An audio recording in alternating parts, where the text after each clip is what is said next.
How did It was mom? a it's a magic, tragic story in the beginning, and there Okay. was no hospital, there was Oh, no electricity, there was no running water. We're talking what the Texans would have called a barn. Hey boy, you born in a barn? Would have what? been like a shack in Thailand with no electricity or running water. And I was born with no doctors or nurses, just out there wild in the northeastern jungles of Thailand. And I was a Thai kid, and my biological father was American, and I didn't meet him until a couple of years ago because of the Ancestry DNA. And Huh. so I didn't know my father my whole life, and I had a few stepdads and went through all that kind of crazy GI moving. Like we moved from Thailand to Texas in the late 70s.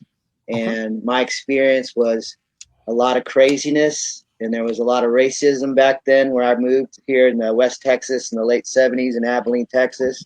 There were also a lot of good people that helped us. If it wasn't for the church, I bag on churches a lot, but not so much the real people. There's always real hearts in whatever place you go. But, Right. overall, there's a lot of fakery and fuckery going on in places like that.